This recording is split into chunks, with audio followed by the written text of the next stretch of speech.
हाँ दोस्तों नमस्कार।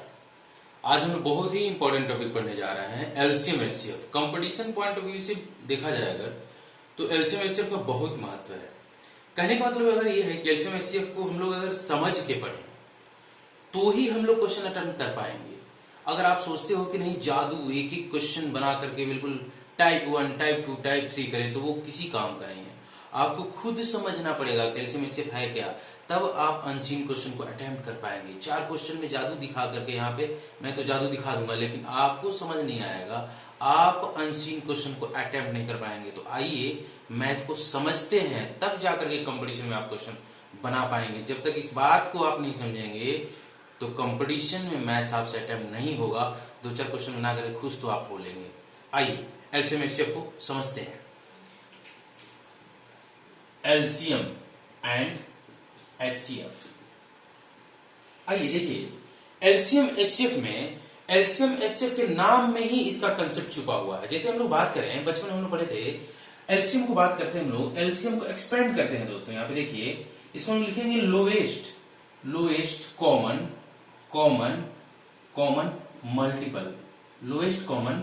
Multiple.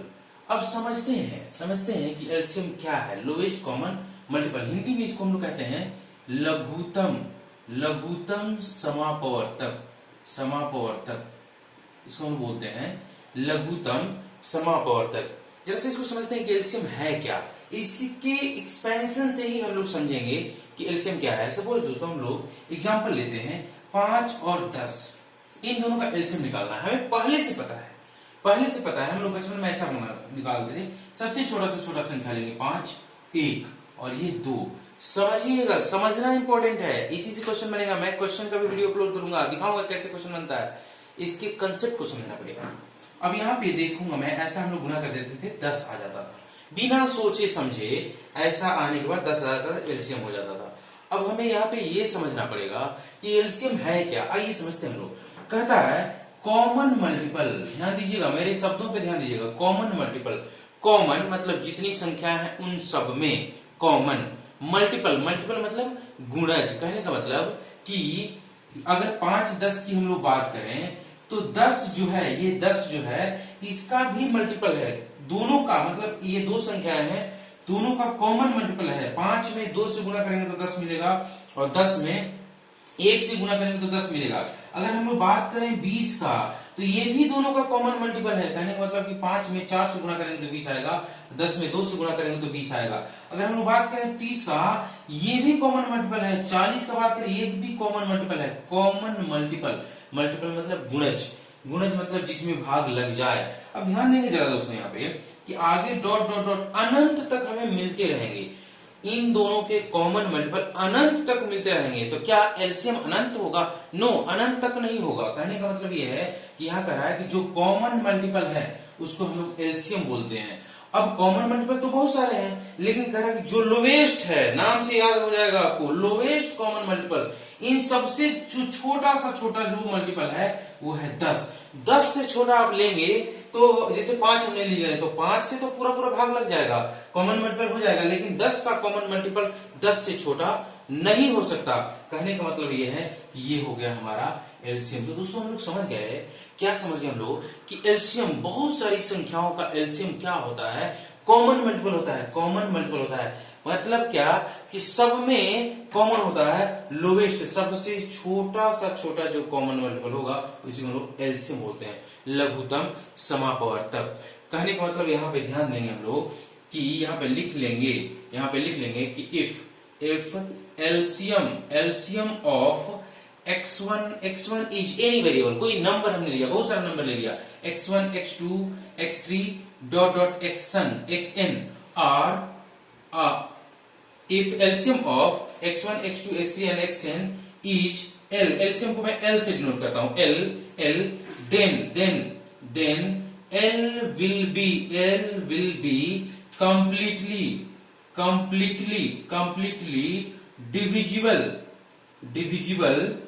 divisible by all x1, x2, x3 dot dot dot xn। दोस्तों समझ लेते हैं हम लोग यहाँ पे कि अगर बहुत सारी संख्याओं का आप एलसीएम एल निकालते हैं, एल मतलब एनीथिंग, तो बहुत सारी संख्याओं का अगर एलसीएम एल निकालते हैं तो उस एलसीएम में जिन जिन संख्याओं का आपने एलसीएम निकाला हुआ है उन संख्याओं से पूरा पूरा भाग लगेगा, मतलब कॉमन मल्टीपल होगा। कॉमन मल्टीपल मतलब पूरा पूरा भाग लगेगा और लोवेस्ट होगा वो सबसे छोटा संख्या होगा, उससे छोटा लेंगे तो सबसे भाग नहीं लगेगा।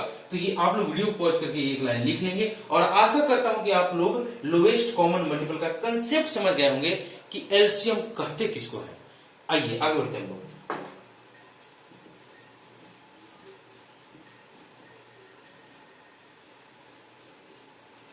देखिए दोस्तों, एलसीएम की हम लोग बात कर रहे हैं, यहां पे हम लोग देखते हैं एलसीएम निकालने आप लोग को आता है।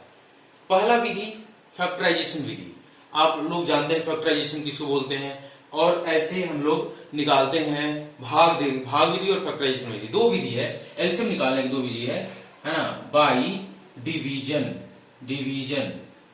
मतलब भाग विधि, इसको हम बोलते हैं भाग विधि। दूसरा हम लोग बात करेंगे फैक्टराइजेशन मेथड, यहां पे हम लोग लिख लेंगे बाय डिवीजन मेथड एंड दूसरा है फैक्टराइजेशन मेथड, इसको हम लोग कहते हैं हिंदी में भाग विधि, और इसको हम लोग कहते हैं क्या, गुणनखंड विधि। एक एक करके हम लोग समझ लेंगे, by division method and factorisation method, एक एक करके हम लोग समझ लेते हैं। आइए देखिए, पहला हम लोग देखते हैं कि डिवीजन मेथड क्या है। डिवीजन मेथड जो हम लोग ट्रेडिशनली बचपन में बनाते आए हुए हैं, जैसे हमने एग्जांपल लिया था 5 और 10, इसमें हम लोग सबसे छोटा संख्या से भाग देते हैं 5 से, जिसमें सबसे भाग लगे तो 1 और ये 2। अब भाग नहीं लगना है तो ऐसा इसको गुना करके लिख देंगे 10, ये हमारा हो गया एलसीएम। इसको हम लोग भाग विधि कहते हैं, मतलब भाग दे करके निकालते हैं तो भाग विधि कहते हैं। ये आप लोग को आता है, हम लोग को यहाँ पे ज्यादा समय देने की आवश्यकता नहीं है। अगला हम लोग देखते हैं, अगला दूसरा नंबर हम लोग बात करेंगे तो फैक्टराइजेशन मेथड, गुणनखंड विधि। आइए दोस्तों, यहां पे देखते हैं हम लोग क्या करते हैं। जैसे हमने एक एग्जांपल लिया 5 और 10, जो हमने एग्जांपल लिया, हम लोग क्या करते हैं कि जितनी संख्याएं दी होती है इसको फैक्टराइज करते हैं, तोड़ते हैं। जैसे इसको तोड़िए, 5 को 5 गुना 1, फिर 10 को हम लोग क्या लिखेंगे 5 गुणे 2 गुणे 1, ऐसा हम लिख सकते हैं। अब कहता है, क्या कहता है आपको कि गुणनखंड विधि में अब एलसीएम निकालते हैं हम लोग। एलसीएम कैसे निकालते हैं? एलसीएम कहता है कि कॉमन मल्टीपल, वैसी संख्या लीजिए जो कॉमन मल्टीपल हो। तो ध्यान देंगे कॉमन इन दोनों में 5 है, तो इस एलसीएम में 5 से भाग लग जाएगा, लेकिन इस 5 से भाग लग, लेकिन 2 से भी भाग लगना चाहिए। एलसीएम हमने क्या बताया कि अगर बहुत सारी संख्याओं का एलसीएम आप निकालते हैं तो इसको और अच्छे से हम लोग समझेंगे, तो इन दोनों संख्याओं से आपको इसमें भाग लगना चाहिए। तो 2 को भी हम लोग यहाँ पे लिखेंगे तो क्या हो जाएगा 10। ये फैक्टराइजेशन मेथड है, बेसिक चीज है, इसको आप लोग समझ लेंगे। आइए आगे बढ़ते हैं हम लोग जनरली कंपटीशन में फैक्टराइजेशन मेथड का ही यूज करते हैं। आइए हम लोग समझते हैं एलसीएम ऑफ वेरिएबल्स। वेरिएबल उसको बोलते हैं एक्स वाई जेड, ये सबको वेरिएबल बोलते हैं। जिसका वैल्यू अपने को पता ना हो उसको वेरिएबल बोलते हैं। समझते हैं कैसे, है ना, चरों का, ऐसा चर, वेरिएबल मतलब चर होता है, चरों का एलसीएम। आइए समझते हैं। देखिए, अगर आपको कोई कहे कि x और x स्क्वायर का एलसीएम बताओ, आपको कोई कहे कि x और x स्क्वायर का एलसीएम बताओ, हमें पता है कि एलसीएम वो होगा जिसमें इन दोनों से पूरा पूरा भाग लग जाएगा। सिंपल सी बात है। तो आइए हम समझते हैं, फैक्टराइज करते हैं। x मल्टीप्लाइड बाई 1, इसको हम लिखेंगे x multiplied by x multiplied by 1। तो अगर मैं x लिखता हूं कि मैंने कहा कि एलसीएम x होगा इन दोनों का, तो इससे पूरा भाग लग जाएगा, लेकिन इससे पूरा भाग नहीं लगेगा। कैसे? x है, इसमें आप x स्क्वायर से भाग दे रहे हो, नीचे में अगर कुछ बच रहा है इसका मतलब भाग पूरा पूरा नहीं गया। ध्यान दीजिएगा, नीचे में अगर कुछ भी बच रहा है तो भाग पूरा पूरा नहीं गया, मतलब x नहीं हो सकता। अब ध्यान दे, x स्क्वायर होगा क्या भाई, इस x स्क्वायर से x स्क्वायर में पूरा पूरा भाग लगेगा। देखिए x स्क्वायर बटे में x स्क्वायर, ये कट गया, नीचे में कुछ नहीं बचा, नीचे में एक के सिवा कुछ नहीं बचा है, तो क्या हो गया, ये हो सकता है, इससे भी पूरा पूरा भाग लग जाएगा। x क्यूब में अगर हम लोग बात करें तो x से भी भाग लगेगा, x स्क्वायर से भी भाग लगेगा। कैसे? एक्स क्यूब में एक्स स्क्वायर से भाग दीजिए, ये कट जाएगा, नीचे में एक्स बच जाएगा, नीचे में एक बचा, कुछ नहीं सिवाय एक के बचना चाहिए, तो पूरा बर्बाद। एक्स का पावर 4, एक्स का पावर 5 सब में भाग लेगा, इन दोनों से सब में भाग लेगा। कहने का मतलब यहाँ पे है कि कह रहा है कि एलसीएम निकालना, मतलब लोवेस्ट कॉमन मल्टीपल, मतलब ये इधर तो बड़ा हो रहा है, हमें लोवेस्ट सबसे छोटा सा छोटा एलसीएम निकालना, मतलब ये हो गया हमारा क्या? एलसीएम। ध्यान देने वाली बात है, हम लोग समझ तो लिए, अब हम लोग यहाँ पे इसको याद रख लेंगे। क्या याद रखेंगे? कि जब भी वेरिएबल का अपने को एलसीएम निकालना हो तो जिसमें अगर बहुत सारा वेरिएबल हो तो बड़ा पावर वाले को लिख देंगे। कहने का मतलब मैं क्या बोल रहा हूं कि एलसीएम अगर वेरिएबल का निकालना हो तो आपको बड़े वाले पावर को लिख दीजिए, वही आपका एलसीएम हो जाएगा। मतलब एक्स और एक्स स्क्वायर में पावर देखिए किसका, इसका पावर 1 है, इसका पावर 2 है, मतलब ये बड़ा वाला पावर वाला क्या हो जाएगा? एलसीएम हो जाएगा। यहां पे हम लोग लिख देंगे इन variables LCM will be the variable, वह variable LCM variable with greater power, जिसका बड़ा से बड़ा पावर होगा वही क्या होगा? एलसीएम होगा। जैसे एग्जांपल लेते हैं लोग, ध्यान दीजिए, x square y square comma x cube y, ध्यान दीजिए इसका निकालना, हमें एक एक वेरिएबल का निकालना होता है। जैसे हम यहाँ पे देखेंगे, निकालेंगे एलसीएम निकालना में, ध्यान दीजिएगा जरा, तो एक्स स्क्वायर और x cube, x same variable को देखेंगे हम लोग, एक्स स्क्वायर में और एक्स क्यूब में बड़ा पावर किसका है? एक्स क्यूब, तो एक्स क्यूब को ले लेंगे, हमारा एलसीएम हो गया। और वाई स्क्वायर और वाई में बड़ा पावर किसका है? वाई स्क्वायर का है, तो वाई स्क्वायर को मैं ले लूंगा। कहने का मतलब इन दोनों का एलसीएम ये हो गया, x cube y square is the LCM of x square y square and x cube y. अब कहने का मतलब ये है कि इस पूरे से इसमें भाग लगेगा, इस पूरे से इसमें भाग लगेगा। कैसे समझेंगे भाग लगा? भाग लगा के देखेंगे, और अगर नीचे में कुछ भी नहीं बचा, सारा कट गया एक के सिवाय, तो पूरा पूरा भाग लग गया। तो मैं आशा करता हूं कि आप लोग वेरिएबल का एलसीएम समझ चुके होंगे। आइए आगे बढ़ते हैं लोग, आप लोग वेरिएबल का समझ गए। देखिए हमने आपको क्या बताया कि एलसीएम किसको बोलते हैं? लोवेस्ट, उसके नाम में कंसेप्ट छुपा हुआ है, लोवेस्ट कॉमन मल्टीपल, उसको हम लोग क्या बोलते हैं? एलसीएम। एलसीएम दो मेथड से निकालते हैं, फैक्टराइजेशन विधि, factorisation method and division method, आप लोग को आता है। फिर हम लोगों ने देखा क्या? LCM एसएफआर of variable. अब ध्यान दीजिए, एक और एग्जांपल लेते हैं। जैसे हमने एग्जांपल लिया एक्स स्क्वायर वाई का power 1/3 z comma 3x cube y cube z cube. देखिए दोस्तों, इसका एलसीएम निकालना है, तो हम लोग एक एक करके बात करेंगे। देखिए यहाँ पे वेरिएबल कांस्टेंट भी है और यहाँ पे कुछ नहीं, मतलब एक है, 1 और 3 का एलसीएम हम लोग जानते हैं 3 होगा, 3 हमने लिख दिया। एक एक करके मैं निकाल रहा हूं, ध्यान से समझिएगा। अगर कांस्टेंट हो तो कांस्टेंट का अलग अलग। अब एक्स स्क्वायर और एक्स क्यूब, अब लोग जानते हैं वेरिएबल में बड़ा पावर वाला होता है, तो एक्स क्यूब लिख देंगे। ये भी गया। अब ध्यान देंगे हम लोग, y का पावर 1/3, 1/3 का मतलब क्या? 0.33 एंड y क्यूब, बड़ा पावर ये है, 3 बड़ा है कि 1/3 बड़ा है? 3 बड़ा है, मतलब y क्यूब यहां लिख देंगे, बड़ा पावर वाला लेंगे दोस्तों। यहाँ z का पावर 1 है और यहाँ पे z का पावर क्यूब है, कहने का मतलब क्या? z का पावर क्यूब लेंगे। ऐसा ही हमारा एलसीएम हो गया। आइए एक एग्जांपल और लेकर समझते हैं हम लोग। देखिए अगर ऐसा दिया जाए आपको x square A P and x cube A Z, ध्यान दीजिए, समझते हैं हम लोग। एक्स स्क्वायर एक्स क्यूब लिखेंगे, सबसे इजी बात है क्या? वेरिएबल का जो बड़ा पावर होगा वही क्या होगा? हमारा वेरिएबल का बड़ा पावर होगा वही हमारा एलसीएम होगा। एक्स क्यूब, आगे हम लोग बात करेंगे, ए यहाँ है, ए यहाँ है, दोनों का पावर सेम है, तो कोई आप ले लो, ए ले लिया हमने। पी यहाँ है लेकिन यहाँ नहीं है, हम अपने से लिख देंगे, पी का पावर 0 लिख देंगे। कहने का मतलब कि पी का पावर 0 1, कोई फर्क नहीं पड़ेगा। तो पी का पावर यहाँ 1 है, पी का पावर यहाँ 0 है, कहने का मतलब दोनों में से बड़ा कौन है? ये वाला है ना, तो हम लोग पी ले लेंगे, पी का पावर 1 ले लेंगे। अब यहाँ पे जेड है लेकिन यहाँ पे जेड नहीं है, तो जेड का पावर 0 ले लेंगे। सिमिलरली समझ जाइए, जेड का पावर 0 मतलब 1, कोई फर्क नहीं पड़ेगा। अब जेड का पावर 0, जेड का पावर 1 में बड़ा पावर जेड का पावर 1 है, तो ऐसा हम लोग लिख देंगे, जेड बड़ा पावर वाला लिख देंगे। वेरिएबल का निकालते वक्त हम लोग क्या करेंगे? बड़ा वाला पावर लिखेंगे। समझ में आई बात? या अगर कांस्टेंट का भी निकालेंगे, अगर हम लोग ध्यान से सुनिएगा, कांस्टेंट का भी अगर हम लोग निकालेंगे फैक्टराइजेशन मेथड से, तो बड़ा पावर वाले को आप ले सकते हैं, कोई दिक्कत वाली बात नहीं है। कांस्टेंट का भी इसी मेथड से निकाल के आपको दिखाता हूं, आइए समझते हैं हम लोग। देखिए अगर कोई आपसे कहे कि 2q 3q multiplied by 5 comma 3 square multiplied by 5 square, इसका एलसीएम बताइए। ध्यान दीजिए, वैसे ही वेरिएबल जैसा एलसीएम निकालना आपने को, क्या करना है आपने को, एलसीएम में हमेशा बड़ा पावर जो सबसे छोटा छोटा संख्या होता है, तो दो यहाँ पे 3 का क्यूब है 3 का स्क्वायर, तो आप क्या लेंगे 3 का क्यूब लेंगे। यहाँ पे 5 का स्क्वायर है 5 का और 1 है तो क्या लेंगे 5 का स्क्वायर लेंगे गुणा में करके।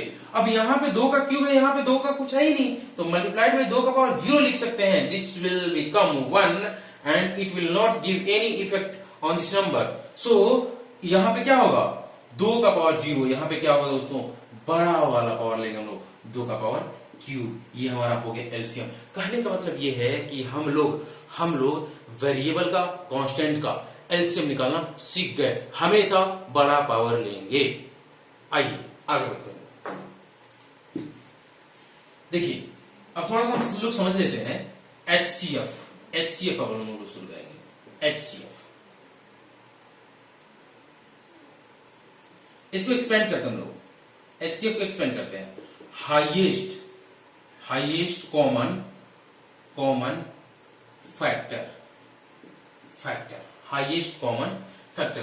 कहने का मतलब ये है दोस्तों कि वहां पे हम लोग लेते थे क्या, वहां पे हम लोग हाईएस्ट कॉमन फैक्टर, वहां पे हम लोग मल्टीपल लेते थे, यहाँ पे क्या लेंगे हम लोग फैक्टर लेंगे। हाँ दोस्तों देखिए हम लोग शुरू कर रहे हैं अब हाईएस्ट कॉमन फैक्टर एचसीएफ, इसको हम बोलते हैं हिंदी में महत्तम समापवर्तक। ध्यान देने वाली बात है कि महत्तम समापवर्तक को भी दो तरीके से हम निकालते हैं। एक है, अब इसको पहले समझ लेते हैं हाईएस्ट कॉमन फैक्टर क्या है। देखिए आइए समझते हैं हम सेम एग्जांपल लेते हैं 5 और 10। कहता है कि कॉमन फैक्टर मल्टीपल होता है गुणज, इनका गुणज, और फैक्टर क्या होता है समझने वाली बात है इनका टुकड़ा। इन जितनी भी आप संख्याएं लेते हैं उनके टुकड़ा को हम लोग कहते हैं क्या फैक्टर। कहने का मतलब है कि इसको फैक्टराइज करें 5 मल्टीप्लाइड बाय 1 और 5 मल्टीप्लाइड बाय 2 मल्टीप्लाइड बाय 1। कह रहा है कि कॉमन फैक्टर इन दोनों में जो कॉमन टुकड़ा होगा ना, जो दोनों में टुकड़ा होगा, जैसे इसमें टुकड़ा 1 है, इसमें टुकड़ा 1 है, इसमें 2 है लेकिन इसमें 2 नहीं है, तो कॉमन टुकड़ा लेना है हमको। इसमें 5 है और इसमें भी 5 है, ये दो ही टुकड़ा ऐसे हैं जो दोनों में क्या है कॉमन है। तो क्या ये दोनों एचसीएफ होंगे? नहीं। ध्यान दीजिए दोस्तों, कॉमन फैक्टर जो होता है जो दोनों में टुकड़ा होता है उसको हम लोग क्या बोलते हैं एचसीएफ, मतलब हाईएस्ट कॉमन फैक्टर। ध्यान दीजिए वहां पे था क्या लोएस्ट, यहां था कि जो बड़ा से बड़ा यही है, जो बड़ा से बड़ा कॉमन टुकड़ा होगा उसको हम लोग एचसीएफ कहेंगे। मतलब एचसीएफ विल बी क्या, एचसीएफ विल बी 5। ध्यान दीजिए समझेंगे, हम लोग एलसीएम में लोएस्ट कॉमन मल्टीपल लेते हैं, मल्टीपल मतलब गुणज, और यहाँ पे हम लोग फैक्टर लेंगे, दोनों का टुकड़ा लेंगे। और कौन सा टुकड़ा लेना है हमें? बहुत सारी संख्याओं का टुकड़ा लेना है, बड़ा से बड़ा टुकड़ा। यहाँ पे एग्जाम्पल में अगर हम लोग बात करें तो 5 is the greatest factor, so it will be the highest common factor. तो आप लोग समझ गए होंगे। आइए हम लोग समझते हैं और हम लोग समझते हैं। देखिए हम लोग समझते हैं दो तरीका से एचसीएफ हम लोग निकालते हैं, दो तरीका से। क्या? डिवीजन मेथड,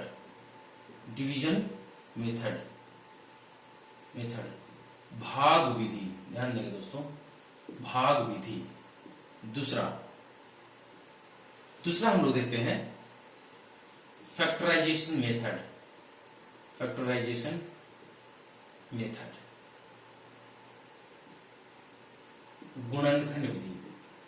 गुणनखंड विधि। आइए हम लोग पहले सीखते हैं डिवीजन मेथड। बचपन में हम लोग जानते हैं, लेकिन मैं आपको फिर से उसी कंसेप्ट से कंपटीशन का क्वेश्चन बनता है। ट्रिक याद करने से कंपटीशन क्वेश्चन नहीं बनता। जिसको ट्रिक याद है उससे दुनिया का सारा क्वेश्चन नहीं बनेगा, सिर्फ एक टाइप का क्वेश्चन बनेगा। आपको समझना पड़ेगा, क्वेश्चन बनेगा, आपसे बना के दिखाऊं। आइए देखते हैं। पहला हम लोग शुरू करते हैं डिवीजन मेथड, भाग विधि। देखिए दोस्तों, बहुत सारी संख्याएं हैं, x1, x2, x3 ... xn। क्या करना है आपको? जोड़ा बनाना है। आपको क्या करना है? जोड़ा बनाना है। ऐसे जोड़ा बनाना है, ऐसे जोड़ा बनाना है, ऐसे ... ऐसे जोड़ा बनाना है आपको। जोड़ा बना, मान लीजिए इसका h1 आया, h2 हाईएस्ट कॉमन फैक्टर आया, HCF आया, ... HN ऐसा आया। फिर HCF का ऐसे जोड़ा बनाते बनाते जो फाइनल H आएगा वही हमारा क्या होगा, HCF। अब ये मतलब आपको मैं समझा देता हूं कि क्या ये मैं क्या बोल रहा हूं। आप लोग देखिए, जैसे हमें HCF निकालना है 5 का और 10 का, ये वाला एग्जांपल का ही अपने को निकालना है, तो ये दो जोड़े में ही अपने को निकालना है। कैसे, दो ही दिया हुआ है, हम लोग क्या करेंगे, बड़ा वाले में छोटे वाले से भाग देंगे दोस्तों, ध्यान दीजिएगा, भाग देंगे, 5 दूनी 10 ये। अब ध्यान देंगे ये जीरो आ गया, जैसे ही जीरो आया, जैसे ही शेषफल जीरो आया, हम लोग तुरंत सोचेंगे कि किससे भाग दिए थे, इमीडिएट तुरंत किससे भाग दिए थे तो जीरो आया, तो 5 से हमने भाग दिया तो जीरो आया, तो HCF क्या आएगा, HCF क्या होगा, 5। ध्यान देने वाली बात है दोस्तों, भाग विधि में हम लोग भाग देते जाते हैं, जहां पे अपना शेषफल जीरो हो जाता है, हम लोग देखते हैं कि इमीडिएट तुरंत किस संख्या से भाग दिए थे तो जीरो आया शेषफल, वही संख्या हमारा HCF हो जाता है। एक और एग्जांपल लेकर देखते हैं, भाग विधि को समझते हैं। बचपन में आप लोग सीखे होंगे इसको, आइए देखिए, जैसे मैं लेता हूं 3, 4 और 5, ऐसा लिया दोस्तों, क्या करें हम लोग, 2 2, लोग बोलते हैं कि बड़ा में छोटा सा भाग दो, आप कोई 2 ले लो, जैसे इस 2 को ले लिया हमने, ध्यान दीजिएगा दोस्तों, तो इस 4 में मैंने 3 से भाग दिया, तो एक बार में, ध्यान दीजिएगा, एक बार में एक शेष बचा। अब इसमें भाग नहीं जाएगा तो इस शेषफल से ही इस डिवाइजर में भाग देंगे, ऐसा, ध्यान दीजिए, ये वाले 3 को यहां रख दिया, अब 3 बार में ये जीरो हो गया। अब ध्यान देंगे दोस्तों यहाँ पे कि यहाँ पे शेषफल जीरो आया, तो हम लोग सोचेंगे कि किससे भाग दिए थे तो जीरो आया था, तुरंत इस एक से भाग दिए तो जीरो आया, मतलब इन दोनों का एलसीएम क्या हो गया दोस्तों, 1 हो गया, HCF इन दोनों का क्या हो गया, 1 हो गया। ध्यान दीजिए, अब इन दोनों का HCF निकल गया, और आगे हम लोग बात करेंगे अब 1 और ये 5 का, इन दोनों में, अब 5 में मैं 1 से भाग दूंगा अगेन, 5 बार में 5, ये जीरो हो गया। कहने का मतलब ये है कि यहाँ पे समझ लीजिए कि यहाँ पे तुरंत जीरो किससे आया दोस्तों, इससे भाग देने पे, तो फाइनल हमारा HCF क्या होगा, HCF 1 होगा। ऐसे हम लोग करके देखेंगे। चूंकि हम लोग और भी एक्सप्लेनेशन बाकी है, पार्ट 2 वीडियो में बनाऊंगा इसमें, और आगे हम लोग इसके बारे में और समझेंगे। ठीक है दोस्तों, आप लोग लाइक करिए, सब्सक्राइब करिए, अगर मैथ्स आपको समझना है तो। There is no trick. Thank you.